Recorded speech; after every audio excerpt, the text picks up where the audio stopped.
Assalamualaikum dear students. Hopefully you are all doing well. Welcome to the platform of Learn Academy. I am your host Mohammad Zulkarnain. तो students आज की इस video के अंदर हम 9th class biology जो हमारी न्यू बुक है इसके चैप्टर नंबर 4 का नेक्स्ट टॉपिक स्टार्ट करेंगे जिसका टाइटल है साइटोकाइनेसिस। स्टूडेंट्स हम चैप्टर का थोड़ा सा इंट्रोडक्शन स्टार्ट देख लेते हैं एक बार कि हमने इस चैप्टर में अभी तक क्या क्या पढ़ लिया है।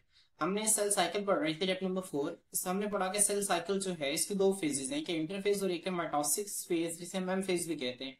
इंटरफेज के आगे से 3 स्टेजेस हैं, G1 फेज, S फेज और G2 फेज। अब माइटोटिक फेज जो है इसके आगे से 2 स्टेजेस हैं, एक को हम कहते हैं साइटोकाइनेसिस और एक को कहते हैं karyokinesis. Cytokinesis is the division of cytoplasm and karyokinesis is the division of nucleus. Karyokinesis जो है ये 4 स्टेप्स के अंदर मुकम्मल होती है, एक को प्रोफेज कहते हैं, मेटाफेज, फिर एनाफेज और फिर टेलोफेज। स्टूडेंट्स ये तमाम जो है ये हम अब तक डिस्कस कर चुके हैं कैरियोकाइनेसिस की चारों स्टेजेस। आज का जो हमारा लेक्चर है वो है साइटोकाइनेसिस के ऊपर। तो स्टूडेंट्स आए हम साइटोकाइनेसिस को स्टार्ट करते हैं। स्टूडेंट्स साइटोकाइनेसिस जो है इसका यहाँ पे आपको डेफिनेशन शो हो रही है, division of cytoplasm is called cytokinesis. अब स्टूडेंट्स साइटोकाइनेसिस जो है ये एनिमल सेल में अलग होती है और प्लांट सेल में अलग होती है। अब एनिमल सेल और प्लांट सेल की माइटोसिस में अगर आपसे फर्क पूछ ले कि एनिमल सेल और प्लांट सेल की माइटोसिस में क्या फर्क है, एक फर्क है कैरियोकाइनेसिस के अंदर और एक फर्क है साइटोकाइनेसिस के अंदर। जो कैरियोकाइनेसिस है ना स्टूडेंट्स, हमने प्रोफेस के अंदर पढ़ा कि प्लांट सेल्स जो हैं, हायर प्लांट सेल्स, इनके अंदर सेंट्रियोल्स नहीं होते और सेंट्रियोल्स का काम है कि इन्होंने स्पिंडल फाइबर्स बनाने हैं। तो स्टूडेंट्स अब उन प्लांट सेल्स के अंदर स्पिंडल फाइबर्स कौन बनाता है? हमने पढ़ा था कि उन प्लांट सेल्स के अंदर खास किस्म की प्रोटीन्स होती हैं जो स्पिंडल फाइबर्स बनाने वाली प्रोटीन्स है ना, जो जिनको हम ट्यूब्यूलिन प्रोटीन्स कहते हैं, वो प्रोटीन इकट्ठी होती है। फर्स्ट तरह ये प्रोटीन है, दूसरी है, तीसरी है, चौथी है, पांचवी, इस तरह ये एग्रीगेट हो गए, एग्रीगेशन, ये इकट्ठी होती है और इकट्ठी मिलकर फिर इनसे स्पिंडल फाइबर्स निकलते हैं। ठीक है, तो स्टूडेंट्स आपने इस बात को अपने जहन में रखना है कि प्लांट्स के अंदर कैरियोकाइनेसिस में एक फर्क ये है कि उनमें जो स्पिंडल फाइबर्स हैं वो सेंट्रियोल्स नहीं बनाते, वो सेंट्रोसोम नहीं बनाता, वो कौन बनाते हैं स्टूडेंट्स? वो एग्रीगेशन ऑफ स्पिंडल फाइबर, जो स्पिंडल फाइबर्स है ना जो उनको बनाने वाली प्रोटीन्स, उनकी एग्रीगेशन। एग्रीगेशन का मतलब क्या है? वो इकट्ठी हो जाती है फिर वो बनाती हैं। तो एक फर्क ये है स्टूडेंट। दूसरा फर्क उनके साइटोकाइनेसिस में आता है, उनकी डिवीजन ऑफ साइटोप्लाज्म में आता है। तो जो एनिमल सेल है ना स्टूडेंट्स, इनमें साइटोकाइनेसिस जो है वो एक प्रोसेस के जरिए होती है जिसको हम कहते हैं क्लीवेज फ्यूरो। क्या कहते हैं स्टूडेंट्स? Cleavage furrow. जबकि प्लांट सेल्स की जो साइटोकाइनेसिस है वो एक चीज करती है जिसे हम कहते हैं फ्रेगमोप्लास्ट। क्या कहते हैं? फ्रेगमोप्लास्ट। अब स्टूडेंट्स पेपर में आपसे पूछता है, वो डिफरेंस पूछता है कि difference between cleavage furrow and phragmoplast. Cleavage furrow और फ्रेगमोप्लास्ट के दरमियान आपने फर्क बताना है। तो फर्क आप कैसे लिखेंगे मैं आप लोगों को बताता हूँ। आप लोगों ने अगर ये लॉन्ग क्वेश्चन आ गया तो आपने साइटोकाइनेसिस इन प्लांट सेल की हेडिंग देनी है, फिर ये 4 पॉइंट्स लिखने हैं, और फिर साइटोकाइनेसिस एनिमल सेल की हेडिंग देनी है और फिर ये 4 पॉइंट्स आपने लिखने हैं। क्लियर? तो स्टूडेंट्स हम इसको रीड करते हैं। साइटोकाइनेसिस इन एनिमल सेल किस तरह से होती है? In animal cells a furrow. Students अब आपको सबसे पहले पता होना चाहिए कि व्हाट इज फ्यूरो। फ्यूरो क्या होता है? फ्यूरो स्टूडेंट्स देखें, एक ये लाइन है, ठीक है, बिल्कुल स्ट्रेट लाइन है। अगर इस लाइन में गढ़ा आ गया, गढ़ा स्टूडेंट किस तरह से आ गया? तो अभी जो गढ़ा है ना जहां पे आपको नजर आ रहा है, इस गढ़े को हम कहते हैं फ्यूरो। फ्यूरो किसे कहते हैं? किसी भी गढ़े को, कोई अंदर धंसी हुई चीज है ना स्टूडेंट्स, इससे हम फ्यूरो का नाम देते हैं। अब स्टूडेंट्स क्लीवेज का मतलब क्या होता है? क्लीवेज का मतलब होता है दो बराबर हिस्सों में तकसीम कर देना। ठीक है, मिसाल के तौर पर एक सेल है, अब ये क्लीवेज हो गया, इसको हमने दो बराबर हिस्सों में तकसीम कर दी है, तो ये क्लीवेज है। अब स्टूडेंट फ्यूरो मतलब गढ़ा। अब एक ऐसा गढ़ा जो कि सेल को दो बराबर हिस्सों में तकसीम कर दे, इसको हम कहते हैं क्लीवेज फ्यूरो। तो स्टूडेंट्स जो एनिमल्स हैं, एनिमल सेल के अंदर जो साइटोकाइनेसिस है, जो साइटोप्लाज्म की तकसीम है, वो क्लीवेज फ्यूरो के जरिए होती है। किसके जरिए होती है स्टूडेंट्स? क्लीवेज फ्यूरो के जरिए। अब होता क्या है, आमतौर पर देखें पूरा सेल इस तरह से है। अब यहाँ पे होता क्या है, सेल आमतौर पर इस तरह से, ये सेल है, इसके अंदर ये 2 न्यूक्लियाइज हैं बन गए। अब ये जो सेल है ना यहाँ से इस तरह से गढ़ा बनाते हैं, गढ़ा ऊपर से बनता है और ये गढ़ा नीचे से बनता है। स्टूडेंट्स अब ये फ्यूरो बन रहा है। अब ये फ्यूरो उस जगह पे बन रहा है जहां पे इक्वेटर है सेल का। इक्वेटर मतलब, ठीक है, हमने पढ़ा था ना मेटाफेज के अंदर, इक्वेटर क्या है? वो जगह जहां जो कि सेल को दो बराबर हिस्सों में तकसीम कर देती है, उस जगह को इक्वेटर कहते हैं। ठीक है, तो स्टूडेंट्स वो जो इक्वेटर जहां पे मेटाफेज प्लेट बनी थी वहां पे ये फ्यूरो बनता है, और जब यहाँ पे ये फ्यूरो बनता है ना तो फिर आहिस्ता आहिस्ता ये अंदर की तरफ ना धंसना शुरू होता है, पिंच होना शुरू होता है। मतलब पहले ही छोटा गढ़ा बना, फिर आहिस्ता आहिस्ता क्या होता है, ये गढ़ा गहरा होता जाता है और फिर इतना गहरा हो जाता है कि ये जो है ये 2 नए सेल्स बना देते हैं। तो स्टूडेंट्स आपने इसको ज़हन में रखना है। आए अब हम इसको रीड करते हैं और फिर आहिस्ता आहिस्ता इसको डायग्राम से समझते हैं। इन एनिमल सेल्स में फ्यूरो, फ्यूरो मतलब मैंने आप लोगों को बताया स्टूडेंट्स, ये लाइन बिल्कुल स्ट्रेट है और यहाँ पे देखिए जो डिप्रेशन आ गया, जो गड़ा आ गया, इसे हम फ्यूरो कहते हैं। तो एक जिस तरह ये जो सेल है ना, यहाँ पर भी स्टूडेंट्स एक किस्म का ना गढ़ा, एक फ्यूरो डेवलप होता है, फ्यूरो डेवलप्स, एक फ्यूरो बनता है सेल मेम्ब्रेन। कहाँ पे बनता है? सेल मेम्ब्रेन में, क्योंकि एनिमल्स के अंदर जो सबसे आउटर कवरिंग है स्टूडेंट्स, वो सेल मेम्ब्रेन है। तो सेल मेम्ब्रेन के अंदर एक फ्यूरो बनता है। कहाँ पे बनता, किस जगह पे है students? At the equator. Equator मतलब वो जगह जो कि सेल को दो बराबर हिस्सों में तकसीम करती है, उस जगह को हम इक्वेटर का नाम देते हैं। तो स्टूडेंट्स ये इक्वेटर की जगह पर एक डिप्रेशन बनता है, गड़ा बनता है, जिसे हम फ्यूरो का नाम देते हैं। अब एट दिस फ्यूरो, इस फ्यूरो पर क्या होता है? ये जो डिप्रेशन है, ये जो गड़ा यहाँ पे बना है, जो फ्यूरो है, the cytoplasm has a ring of microfilaments. Students microfilaments क्या है? इसको मैंने आप लोगों को जब साइटोस्केलेटन पढ़ाया था, तब मैंने आप लोगों को माइक्रोफिलामेंट्स के बारे में डिटेल से बताया था। हमने कहा था कि जो साइटोस्केलेटन है, इसके 3 हिस्से हैं। एक को कहते हैं माइक्रोट्यूब्यूल्स, एक को कहते हैं माइक्रोफिलामेंट्स, और एक को कहते हैं इंटरमीडिएट फिलामेंट्स। अब माइक्रोट्यूब्यूल्स जो हैं, ठीक है, वो ट्यूब्यूलिन प्रोटीन से मिलकर बनते हैं, जो कि यहाँ पे स्पिंडल फाइबर्स बनाए थे जिन्होंने। अब स्टूडेंट्स उसमें जो माइक्रोफिलामेंट्स थे ना, वो एक कॉन्ट्रेक्टाइल प्रोटीन से मिलकर बनते थे, जिसको हम एक्टिन प्रोटीन कहते थे। क्या कहते थे स्टूडेंट्स? एक्टिन प्रोटीन कहते थे। तो स्टूडेंट्स अब इस एक्टिन प्रोटीन है ना, जो वो क्या करती है, वो जो फ्यूरो वाली जगह पे यहाँ पे इस तरह से ना एक रिंग बनाती है। क्या बनाते हैं स्टूडेंट्स? रिंग बनाते हैं इस तरह से। अब ये जो रिंग है ना, वो इस तरह से इसके अंदर एक रिंग बनता है दरमियान में। वो रिंग क्या करता है? वो रिंग इस फ्यूरो को मजीद गहरा करता है, मजीद डीप करता है, क्योंकि एक्टिन प्रोटीन के पास सलाहियत होती है, वो कॉन्ट्रैक्ट कर सकती है। क्या कर सकती है? कॉन्ट्रैक्ट कर सकती है। जिस तरह में स्प्रिंग है ना, स्प्रिंग को मैं इस तरह से जो है वो स्ट्रेच करूंगा, थोड़ी स्प्रिंग को जैसे मैं छोड़ूंगा फौरन से कॉन्ट्रैक्ट कर जाएगा। अब इसी तरह समझ लें, ठीक है, एक्टिन प्रोटीन के पास इस सलाहियत होती है, जब उसको इस ऊपर वाली दीवार है ना, इसके साथ जोड़ दिया जाए, जब वो कॉन्ट्रैक्ट करेगी तो इन दीवारों को मजीद करीब ले आएगी। तो सेम स्टूडेंट्स यहाँ पे हो रहा है। देखें, जब आप यहाँ पे देखेंगे ना, ये जो क्लीवेज फ्यूरो आपको नजर आ रहा है, यहाँ पे क्लीवेज फ्यूरो बन रहा है यहाँ पे।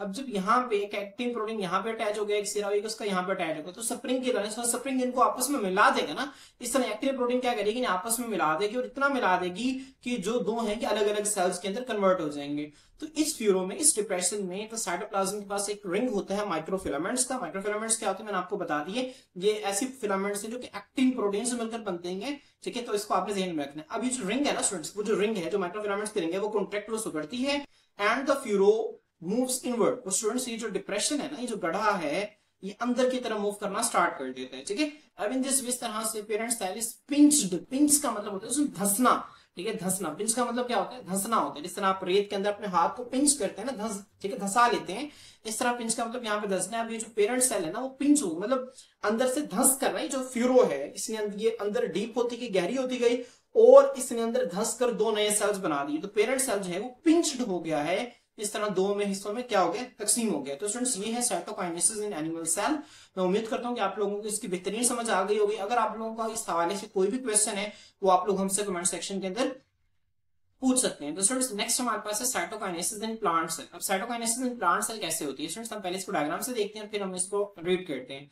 यहाँ पे देखें स्टूडेंट्स, अब देखें प्लांट सेल में सबसे बाहर क्या है? सेल वॉल है, और सेल वॉल के स्टूडेंट्स अंदर एक मेम्ब्रेन मौजूद होती है, जिसे हम किसका नाम देते हैं? सेल मेम्ब्रेन का नाम देते हैं। मैंने आप लोगों की आसानी के लिए ड्रॉ कर दी है, ठीक है। बाहर वाली सेल वॉल है, अंदर वाली क्या है? सेल मेम्ब्रेन है।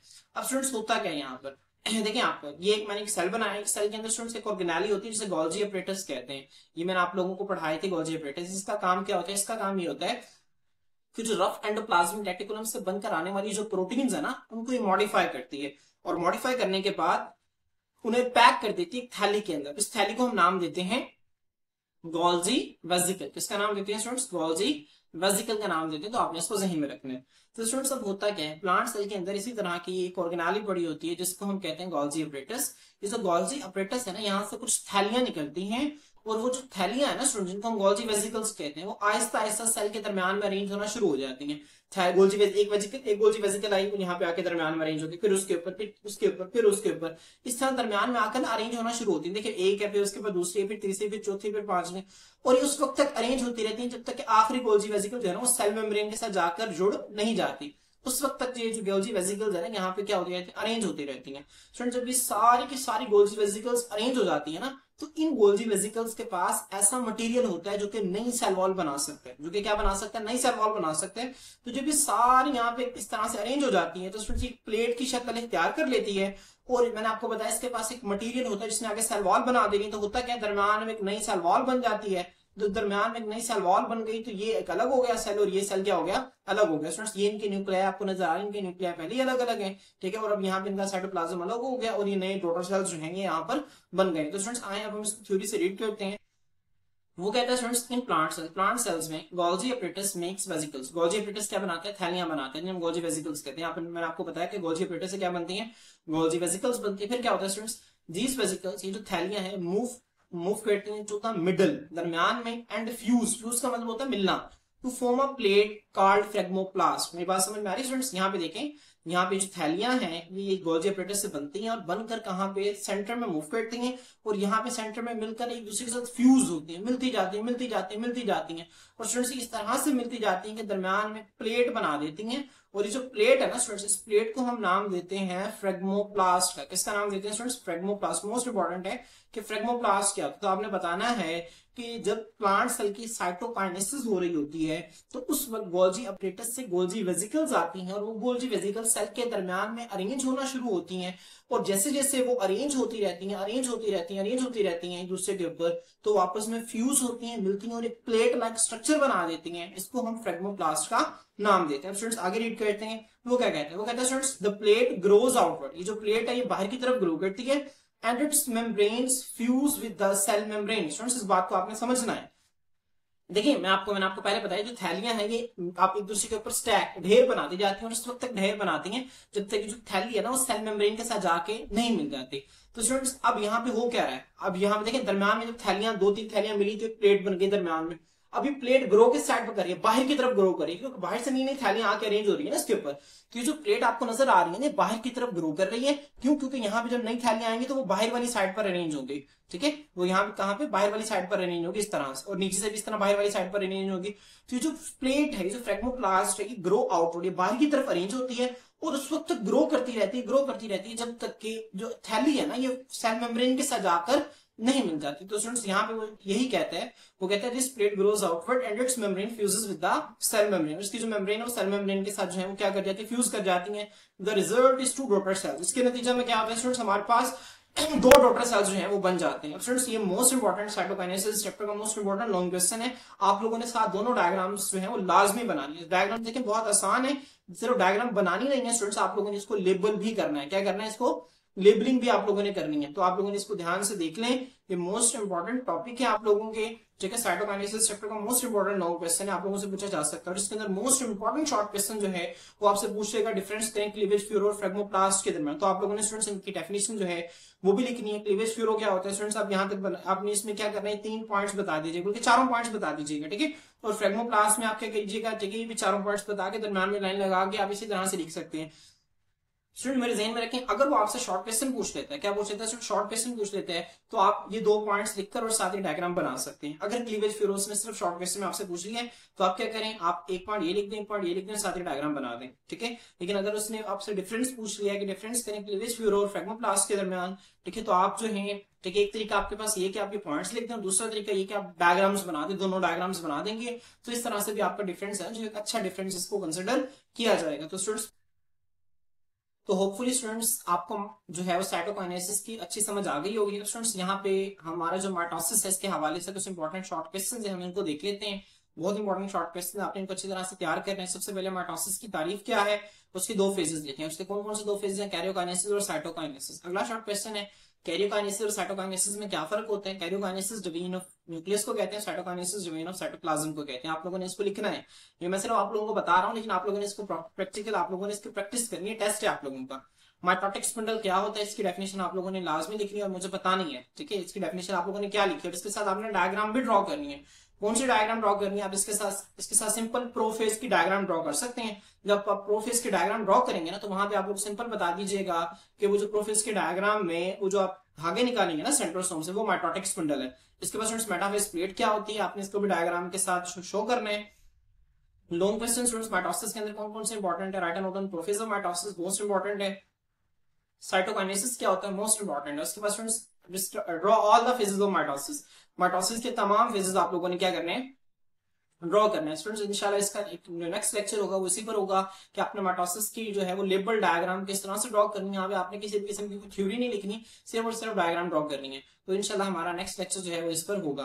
तो स्टूडेंट्स होपफुली आपको आज का लेक्चर जो है वो अच्छी तरह से समझ आया होगा। अगर आप लोगों को किसी भी किस्म का कोई भी मसला, कोई भी क्वेरी है तो आप लोग हमसे कमेंट सेक्शन के अंदर पूछ सकते हैं। आज के लिए इतना ही, इंशाल्लाह नेक्स्ट वीडियो के अंदर नेक्स्ट टॉपिक के साथ आपकी खिदमत में हाजिर होते हैं। अल्लाह हाफिज।